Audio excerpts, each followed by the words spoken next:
नमस्कार विद्यार्थ्यांना, आज आपण इयत्ता 7वी भूगोल पाठ क्रमांक 8 ऋतू निर्मिती भाग 2 या पाठाचा स्वाध्याय बघणार आहोत। प्रश्न क्रमांक 1, अचूक पर्याय निवडून उत्तरे लिहा, विधाने पूर्ण करा। त्यामधील 1, सूर्याचे भासमान भ्रमण होते म्हणजेच टिंबटिंब। दिलेल्या पर्यायापैकी उत्तर आहे सूर्य वर्षभरात उत्तरेकडे व दक्षिणेकडे सरकत असल्याचा भास होतो। 2 नंबर, पृथ्वीचा आस कललेला नसता तर टिंबटिंब। दिलेल्या पर्यायापैकी उत्तर आहे पृथ्वीवर वेगवेगळ्या अक्षवृत्तांच्या भागात वर्षभर हवामान तेच राहिले असते। 3 नंबर प्रश्न, 21 जून व 22 डिसेंबर हे आयन दिन आहेत कारण टिंबटिंब। दिलेल्या पर्यायांपैकी योग्य पर्याय आहे 21 जून या दिवशी सूर्य कर्क वृत्तावरून दक्षिणेकडे तर 22 डिसेंबरला मकर वृत्तावरून उत्तरेकडे मार्गस्थ होतो। 4 नंबर, पृथ्वीचे सूर्याभोवती परिभ्रमण व कललेला आस यांच्या एकत्रित परिणामामुळे पुढील ऋतूंची निर्मिती होते। तर दिलेल्या पर्यायापैकी योग्य पर्याय आहे उन्हाळा, हिवाळा, वसंत ऋतू। प्रश्न क्रमांक 2, पुढील प्रश्नांची उत्तरे लिहा। 1 नंबर प्रश्न, उत्तर गोलार्धात ऋतूंची निर्मिती कशामुळे होते? उत्तर, 23 सप्टेंबर ते 22 डिसेंबर पृथ्वीचा उत्तर ध्रुव सूर्यापासून अधिकाधिक दूर जाऊ लागतो, त्यामुळे पृथ्वीच्या उत्तर गोलार्धात तापमानात घट होत जाते।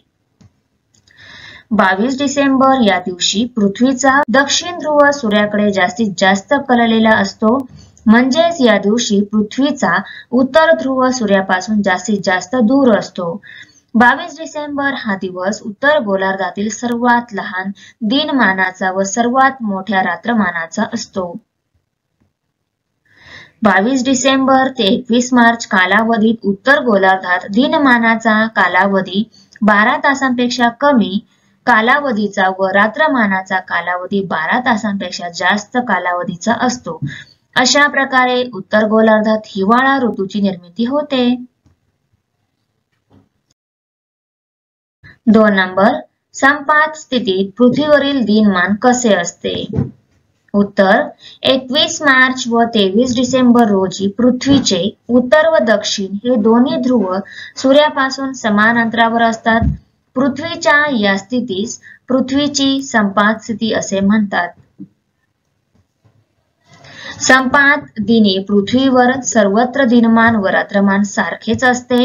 या स्थितीत तयार होणारे प्रकाशवृत्त रेखावृत्तांवर स्थिरावते। 3 नंबर, विषुववृत्तीय भागात ऋतूंचा प्रभाव का जाणवत नाही?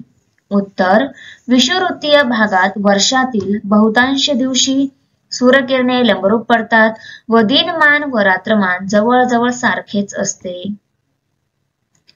विषुववृत्तीय प्रदेशात वर्षभरातील विविध काळात सूर्यापासून मिळणाऱ्या उष्णतेत विशेष फरक पडत नसल्यामुळे हवामानाच्या स्थितीत फारसा फरक पडत नाही, त्यामुळे विषुववृत्तीय भागात ऋतूंचा प्रभाव जाणवत नाही। 4 नंबर, दक्षिणायनात अंटार्क्टिक वृत्तापासून दक्षिण ध्रुवाच्या दरम्यान सूर्य 24 तासांपेक्षा अधिक काळ का पाहता येतो? उत्तर, अंटार्क्टिक वृत्तापासून ते दक्षिण ध्रुव या दरम्यान सूर्यकिरणे अधिक लंबरूप पडत नाहीत। 23 सप्टेंबर ते 21 मार्च या कालावधीत पृथ्वीच्या दक्षिण गोलार्धातील अंटार्क्टिक वृत्त ते दक्षिण ध्रुव या दरम्यानचा प्रदेश 24 तास किंवा त्याहून अधिक काळ सातत्याने सूर्यासमोर येतो, त्यामुळे दक्षिणायनात अंटार्क्टिक वृत्तापासून दक्षिण ध्रुवाच्या दरम्यान सूर्य 24 तासांपेक्षा अधिक काळ पाहता येतो। 5 नंबर, पेंग्विन ही प्रजाती उत्तर ध्रुवावर नसण्याचे कारण काय असेल? उत्तर, प्राचीन काळापासून पेंग्विन ही प्रजाती केवळ दक्षिण ध्रुवावर पाहायला मिळते। याच कारणाने पेंग्विन ही प्रजाती उत्तर ध्रुवावर दिसत नसेल। प्रश्न क्रमांक 3 खालील विधानातील चुका दुरुस्त करून विधाने पुन्हा लिहा. 1 नंबर पृथ्वीच्या परिभ्रमण कालानुसार गती कमी अधिक होत असते. उत्तर बरोबर. आपण उत्तर गोलार्धातून पाहिले असता आपणास सूर्याचे भासमान भ्रमण झालेले दिसते. उत्तर चूक. आपण उत्तर तसेच दक्षिण यांपैकी कोणत्याही गोलार्धातून पाहिले असता आपणास सूर्याचे भासमान भ्रमण झालेले दिसते. 3 नंबर प्रश्न विश्व दिनाच्या तारखा प्रत्येक वर्षी बदलत असतात. उत्तर बरोबर. 4 नंबर उत्तर कॅनडामध्ये सप्टेंबर ते मार्च हा उन्हाळ्याचा कालावधी असतो. उत्तर चूक. उत्तर कॅनडामध्ये सप्टेंबर ते मार्च हा हिवाळ्याचा कालावधी असतो. 5 नंबर दक्षिण आफ्रिकेत जेव्हा उन्हाळा असतो तेव्हा ऑस्ट्रेलियात हिवाळा असतो. उत्तर चूक. दक्षिण आफ्रिकेत जेव्हा उन्हाळा असतो तेव्हा ऑस्ट्रेलियातही उन्हाळा असतो. 6 नंबर वसंत संपात व शरद संपात स्थितीत दिनमान लहान असते. उत्तर चूक. वसंत संपात व शरद संपात स्थितीत दिनमान व रात्रमान समसमान असते. 4 खालील आकृतींतील चुका सांगा. तर ह्या आकृतीतील चुका आहे. 1 उत्तर गोलार्धात उन्हाळ्यातील आयन स्थिती 22 डिसेंबर रोजी दर्शवली आहे. प्रत्यक्षात ती 21 जूनने दर्शवावी लागत होती.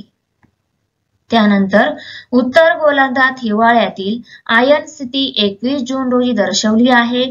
प्रत्यक्षात ती 22 डिसेंबरने दर्शवावी लागत होती. त्यानंतर दक्षिण गोलार्धातील उन्हाळ्यातील आयन स्थिती चुकीची दाखवली आहे. त्यानंतर दक्षिण गोलार्धात हिवाळ्यातील आयन स्थिती चुकीची दर्शवली आहे. प्रश्न क्रमांक 5 दक्षिण गोलार्धातील ऋतुचक्र दर्शवणारी आकृती काढा.